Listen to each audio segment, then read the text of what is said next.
When I was little, we lived next to a salvage yard about the size of 2 rice fields. The cars were piled up on top of each other haphazardly, and among it were cars that looked like they could still be driven, while others looked totaled, maybe as a result of an accident. There were quite a few kids around my age who lived in the same apartment complex. I was always with a group of 4 other kids, and we'd usually go to each other's place or play at the park within the complex. One morning during summer break, we all met up. We went to the nearby store that sold traditional Japanese sweets, bought some snacks, and proceeded to go play at the park. It was close to noon when Kanta, the semi-leader of the group, said, "What do you guys want to do next?" We all fell silent, thinking of what we could do, when Taichi said, "Why don't we build a secret fort in the salvage yard?" He clapped his hands together as he said so, as if he was suddenly inspired. He was the wildest one out of the bunch. We all knew the salvage yard was forbidden territory because of the hidden dangers. All of our parents had told us that we were to stay away from that place. We all knew that we weren't supposed to, but we were at that age where being told not to do something just made us want to do it even more. So, it only took a few seconds for us to feel the excitement tickle down our spine. Kanta and I agreed to it, but the other 2 didn't. They gave excuses about the place being too dangerous and how they had to go home for lunch, and they left. Both of Kanta, Taichi, and my parents worked, so we had no reason to go home yet. We made the other 2 promise to keep our plan a secret and headed to the salvage yard. Now this place had no security systems in place. It had no locked gates, no walls or a fence to keep people out. Nothing. Anyone could quite literally walk in. On top of all of that, it was unmanned most of the time. We did a walk around the perimeter to make sure that there was no one else there before going in. The cars were piled up high on top of each other, creating a surreal path. Never thought much of it looking at it from afar, but the formidable size and the height of these car walls made us feel even smaller than usual. The smell of gasoline and burnt rubber made me feel a bit dizzy. Taichi loved cars the most, and he yelled out in an excited voice, "Whoa! Isn't that Fair Lady Zed?" He was pointing to a car sitting on top of a bunch of other cars. Its front end was completely destroyed, but it certainly looked like Nissan's Fair Lady Zed. We began climbing the cars to get to it, and when we were finally at the top, Taichi climbed into the car, yelling out in excitement about how amazing it was. Kanta and I were doing our own exploration, climbing in and out of and up and around different cars. It was so much fun. We took a break and were eating a few snacks when Kanta squinted and said, "Shit, there's someone there, hide!" We all ducked down and Taichi asked where the person was. "Over there." "Oh, wait." Kanta slowly stretched his neck out and looked around. "I swear I saw someone," he said. Taichi and I assumed he was playing a prank on us as usual and didn't believe him, but he swore he saw someone looking in this direction from behind one of the cars. After this first adventure, the 3 of us began hanging out at the salvage yard all the time. Whenever we went, Kanta acted weird, but we didn't pay him any mind, believing that he was still trying to scare us somehow. A few days of this continued, when out of the blue, he told us he didn't want to join us anymore. We asked him why he didn't want to go, but he never gave us a reason, just saying that he was done going to the salvage yard. Taichi gave up before I did, and finally tugged on my arm as he said, "Let's just go without him." It felt wrong to leave Kanta, but we left him behind that day. As we walked away, we hypothesized that maybe his parents found out about it and got pissed off at him. But something was definitely off that day, because as soon as I stepped foot into the yard, I remember getting goosebumps everywhere. Maybe it was because it was just the 2 of us there that day. We made our way to the Fair Lady Zed, which was now our secret fort. Taichi was ahead of me. We had climbed about 5 or 6 cars when he stopped moving. He was just about to climb a white van, one that we always climbed. His hand was on the passenger side window, ready to hoist himself up, but he stopped and was staring at something inside for several seconds. "What is it?" I asked. Taichi looked like he was in complete shock, and he let out a few weird sounds, and I saw him disappear from my view. I heard the most grotesque sound when he landed on the ground, and it took me a couple of seconds to realize that he had fallen a height of a few meters. I climbed down as quickly as I could. There was blood everywhere, and there was a huge gash on his left calf. I was in a full-blown panic by this time and just stared at him. I began screaming that Taichi was going to die, and I don't remember much of anything else. The adults told me later that I ran outside while continuing to yell and got the attention of a few people and eventually ran into our apartment's building manager's office. The ambulance came and took Taichi to the hospital. He had broken his left clavicle and left arm and had to get stitches for the cut in his leg, requiring a stay of a few days in the hospital. Kanta and I, of course, got severely scolded. My mum cried because she was so disappointed in me. All in all, it was a truly terrible time. While Taichi was in the hospital, I asked Kanta again why he decided to stop going to the salvage yard. I asked him relentlessly because I felt something off that day too, and I needed to know whether it was just in my head. He finally gave in and told me that from the very first day, he kept seeing a man peeking out at us from behind one of the cars. It seemed like he was the only one that could see the man, because no matter how much he tried to tell us that there was someone there, we could never see anyone. He eventually figured out that the man was probably a ghost, and that's why he didn't want to go there anymore. A few days later, Taichi got discharged from the hospital. Just looking at him was painful. Apparently, they had to cancel an entire family trip because of what happened, and his parents were beyond pissed off at him. But other than all that, he was in fairly good spirits. I don't know if he didn't remember or whether he just didn't want to talk about it, but he remained tight-lipped about what happened that day.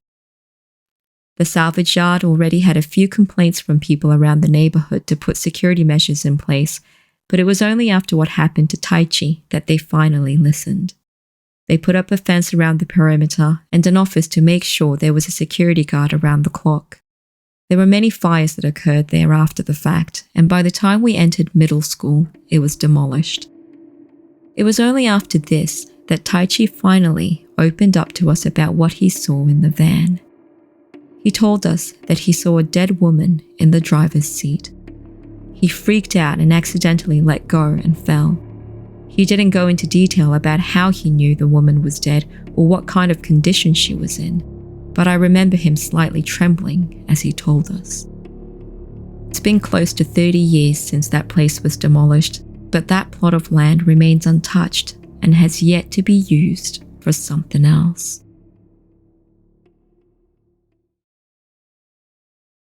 Which body part scares you the most? My coworker Asahi asked us out of the blue. This question popped up at night while we were on a company trip. I was having a good time drinking with my 3 other coworkers whom I was sharing a room with. It feels like a school trip, doesn't it? We began talking about how our school trip was back in the day, about the type of girls we liked, and then to some scary stories. A scary body part? What do you mean? Maybe the eyes? 'Cause it's scary if someone glares at you. It's creepy when you can feel someone staring at you too. Oh, bones are scary. If I ever saw someone's bone break through their skin, I'd probably faint. We were all chiming in, trying to answer Asahi's strange question when he finally spoke up. For me, it's the head. It scares me the most. We all burst out laughing. We started joking around about a coworker working in the General Affairs department who was completely bald and said how we were scared to ever get so bald to the point that our scalp was reflecting light. Asahi smiled and agreed that the thought was indeed scary. But, he said, don't you think it would be scary if you saw a head where you would least expect to see it? We all looked at him with blank expressions, waiting for him to explain. For example, if you saw a head between a train and the train platform, wouldn't that be scary as hell? We all agreed that that would be freaky indeed. But why would you ever see someone's head in such a place? Asahi then told us his horrific experience. One night after work, he was standing on the platform waiting for his usual train to go home. A train was approaching the station, but it was an express train that wasn't meant to stop at this particular station. Regardless, it came to a sudden, screeching stop. Everything happened so quickly, but he saw something he wasn't meant to see, and that he wished he didn't see. He saw someone jump in front of the train. The person didn't just get hit bouncing off the train. No, it was something much more horrifying and gruesome. The person got caught between the train and the platform. The train couldn't stop in time, so as it was screeching to a stop, the body was caught in between the gap, spinning around as if it were in a spinning cycle in a washing machine. Blood spurted everywhere as it was being dragged along from the start until the end of the train. It all happened in a matter of seconds. A siren began to ring out as the train finally came to a stop. The people who were standing close to the edge of the platform were all sprayed with blood. Women were screaming and some others fainted. Asahi felt like he was watching a scene from hell.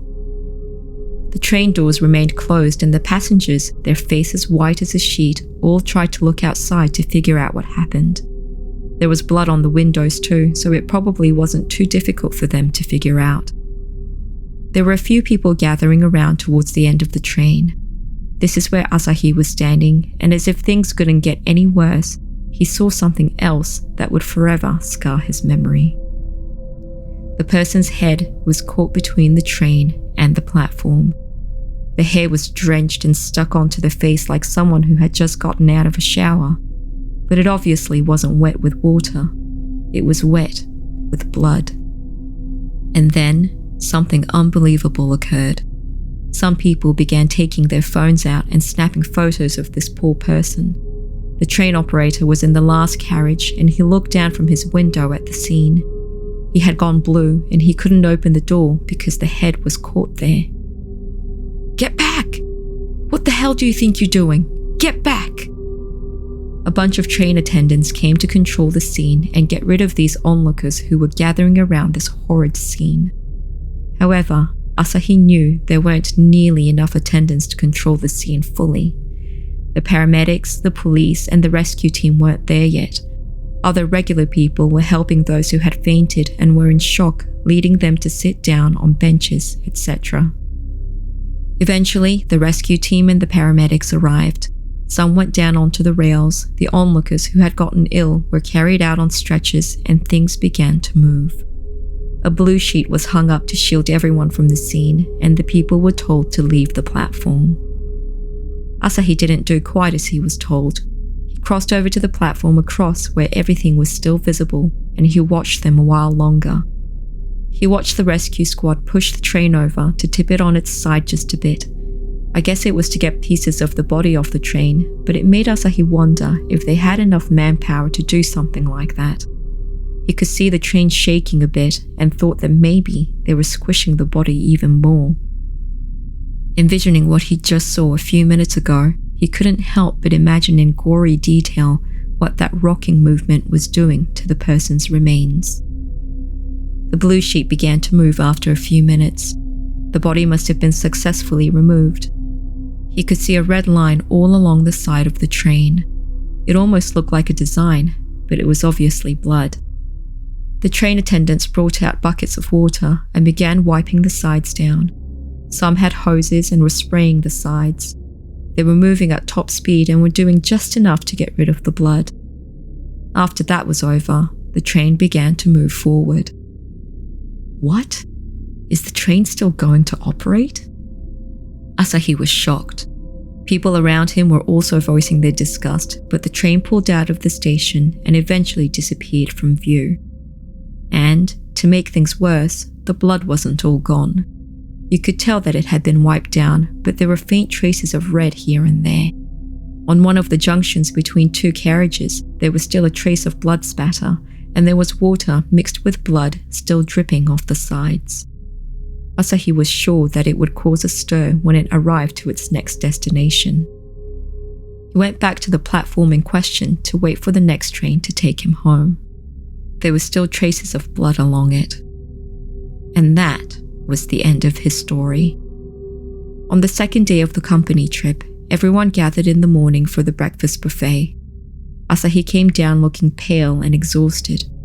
After recounting what he witnessed the night before, he couldn't get those horrific images out of his head and apparently couldn't sleep at all. At 9 a.m, we all gathered in the lobby. We climbed into a bus which was going to take us around. One of the stops was at a river. The plan was to walk across the long bridge, sightsee a bit, and eat lunch all together. The bridge shook. It was a big bridge, but when enough people went on it at the same time, it creaked beneath our feet and it swayed back and forth. Asahi turned even more pale than before. We were at about the halfway point when we heard someone screaming. It was Asahi. We ran to him and he was pointing down at the water. Look! Look, it's a dead body! Someone's in the water! He was yelling how he could see a head protruding from the water. By this time, a bunch of others had also come around after hearing him screaming. None of us could find anyone in the river below. Asahi took out his phone, his hands shaking like hell. He was asking whether he should call the police or the ambulance first and decided on calling the police. Just then, he let out another huge scream and threw his phone with incredible strength. It landed quite a distance away into the river. I happened to see what was on his phone just before he threw it. It was a photo of a head caught between a train and the platform. It was drenched in blood. He didn't tell us this the night before, but Asahi had also taken a picture of that terrible scene at the train station. He collapsed on the bridge and we all carried him back to the bus and decided to head back to the hotel. In the end, there was no dead body in the river and we didn't go looking for his phone. Everyone concluded that Asahi got motion sickness because of the swaying bridge, but I didn't think so. I feel like if none of us were around, that maybe he would have jumped off from that bridge, and the head poking out from the water might have been his. Ever since all of this, just like Asahi, a person's head has also become the scariest body part for me. My mum has a bad heart, so she goes to the hospital periodically for checkups and has to take heart medication. Her symptoms include intense palpitations, shortness of breath, and heavy dizziness. She came to visit me a few days ago and told me the following. She likes English and goes to an English conversation school where she's in an advanced level class. At the same time, she enjoys playing mahjong. Many people might have negative connotations with mahjong, but it really isn't a bad game. You actually have to use your brain a lot, so it's quite a good mind training game. Where my mum goes to play, their seats are determined after you draw them out of a hat at the start of the game. Because it's randomly chosen, sometimes she had to sit with people she didn't necessarily get along with. But there was one man, let's call him A, whom she loved to be seated with. He was an elderly gentleman with a natural kindness that made the time pass by quickly. My father passed away a while ago, so I was happy for her to meet someone new. She began to see him once a week whenever she went to play, and after some time, she noticed that her heart would beat unnaturally fast and hard when he was around. It was uncomfortable to the point that she couldn't really concentrate on the game, and she kept losing. Having never experienced a racing heart like that, she didn't really know what to do, and she played the game quietly with her head down. However, it got to the point that her heart would begin racing if he approached her from behind and even before she knew he was physically standing there. One day after the game, the two of them caught the same elevator to leave the building. Her heart was beating so loud and hard being alone with him inside. Worried that he might actually hear it, she began a conversation with him. "You're lucky, you seem to be in very good health." "I feel okay for now," he said. "But my eyesight isn't so good anymore. I need glasses just to be able to play mahjong." "Oh, same here," chuckled my mum. When they got to the entrance of the building, they had to cross each other's paths, and she bumped into E's shoulder as she did so. She lost her balance for a bit, and that's when she saw a black shadow right behind him. She didn't know what she was looking at and froze. E apologized for bumping into her, making a joke that now his eyesight was getting even worse. My mum also apologized, told him she would see him again the following week, and walked away. She felt something dark and ominous from that shadow and didn't dare turn back around. A week later, E didn't come to Mahjong. She heard from the receptionist after they finished playing that he passed away. My mum instinctively thought about that black shadow. After telling me about A, she started talking to me about a woman she didn't get along with at all. Let's call her B. Now, apparently, this woman had a terrible personality. She was rude and talked down to people. Not a single person got along with her, and no one liked her. If she was put on the same table, she came at you with her claws out. She never had anything nice to say and told my mum that she should just stick to her English lessons, that this wasn't a place for princesses like her. One day, my mum was on a roll and she kept winning, which put B in the worst mood ever. It was then that my mum's heart began beating hard, just like the time with A. And then she saw it. A black shadow standing behind B. She froze and only snapped out of it when B started yelling at her to hurry the hell up. She didn't want to stay there any longer, asked one of the employees of the Mahjong parlor to take her place, and went home early. It wasn't long before B got ill and they had to call an ambulance to take her to the hospital. That was the last time my mum went to play. When she was at home, she never had any heart arrhythmia or shortness of breath. It only happened when she left the house, and for that reason, she was taking medication for her heart and seeing the doctor. After what happened with A and B, she said to me, maybe my heart is reacting to the presence of the black shadow. Maybe there's nothing wrong with my heart. I said, what is the shadow anyway? Is it like the Grim Reaper? Do they actually exist? I think they do, my mum replied. A few days later, I got a call from my older brother. My mum fainted while she was visiting one of her rich neighbours, and they called the ambulance for her. She was stable, but she had to be hospitalised straight away from heart hypertrophy. No visitors were allowed, so my brother told me to avoid going to the hospital. Although in shock, I was relieved to hear that she was in a stable condition. The next afternoon, I got a phone call. It was from my mum. I don't have much time. Yesterday, I was invited to play Mahjong at my neighbour's house. The four of us were enjoying ourselves when I saw numerous black shadows appear, and they all started coming towards me. I freaked out and I don't remember what happened after that, but one thing is for sure.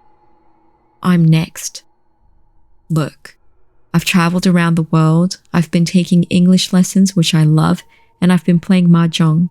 I've been enjoying my life doing what I love, and I have zero regrets. I just wanted to say thank you for everything. Bye.